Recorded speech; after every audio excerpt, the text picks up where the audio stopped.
খাগড়াছড়ি জেলা শহর থেকে সাজেক যাওয়ার পথে খুবই সুন্দর সেগুন বাগান। বাংলাদেশের অত্যন্ত দামি একটি সম্পদ সেগুন বাগান। বাংলাদেশ সরকারের কাছে আহ্বান থাকবে এই সেগুন বাগানগুলি যাতে চূড়াইভাবে পাচার না হয়। এই সেগুন বাগান বাংলাদেশের অমূল্য সম্পদ, রাষ্ট্রীয় সম্পদ, দেশের অর্থকরী একটি সম্পদ। পাহাড়ের প্রতিটা খালি জায়গায় যেন সেগুনের বাগান করা হয়। সেগুন আমাদের অত্যন্ত মূল্যবান সম্পদ। আসুন পাহাড়ের প্রতিটা ইঞ্চি জায়গায় আমরা সেগুন গাছ রোপণ করি, ফলের গাছ রোপণ করি। এই বাংলাদেশের খাগড়াছড়ি, রাঙ্গামাটি, বান্দরবন পাহাড়ি জেলাগুলিকে আমরা উন্নত করি। আমাদের দেশের মানুষ যাতে পাহাড়ে এসে তারা ঘুরতে পারে, পর্যটন শিল্পটাকে যাতে আমরা শক্তিশালী করতে পারি, তাই পার্বত্য অঞ্চলের দিকে আমাদের দৃষ্টি দিতে হবে।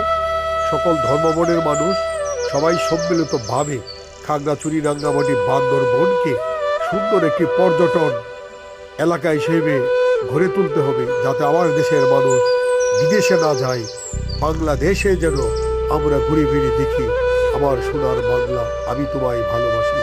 আসুন বাংলাদেশের প্রতিটা ইঞ্চি জায়গা জীবন বাজি রেখে রক্ষা করব। বিদেশি কোনো দালালদের কাছে এদেশের স্বাধীনতা বিক্রি করব না। খাগড়াছড়ি জেলা শহর থেকে সাজেক যাওয়ার পথে খুবই সুন্দর সেগুন বাগান। বাংলাদেশের অত্যন্ত দামি একটি সম্পদ সেগুন বাগান। বাংলাদেশ সরকারের কাছে আহ্বান থাকবে এই সেগুন বাগানগুলি যাতে চূড়াইভাবে পাচার না হয়। এই সেগুন বাগান বাংলাদেশের অমূল্য সম্পদ, রাষ্ট্রীয় সম্পদ, দেশের অর্থকরী একটি সম্পদ। পাহাড়ের প্রতিটা খালি জায়গায় যেন সেগুনের বাগান করা হয়। সেগুন আমাদের অত্যন্ত মূল্যবান সম্পদ। আসুন পাহাড়ের প্রতিটা ইঞ্চি জায়গায় আমরা সেগুন গাছ রোপণ করি, ফলের গাছ রোপণ করি।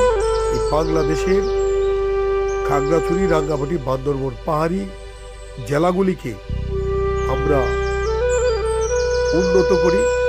আমাদের দেশের মানুষ যাতে পাহাড়ে এসে তারা ঘুরতে পারে, পর্যটন শিল্পটাকে যাতে আমরা শক্তিশালী করতে পারি, তাই পার্বত্য অঞ্চলের দিকে আমাদের দৃষ্টি দিতে হবে।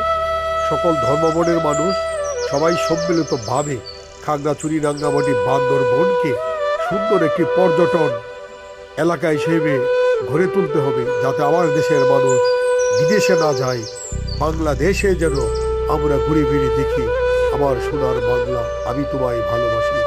আসুন বাংলাদেশের প্রতিটা ইঞ্চি জায়গা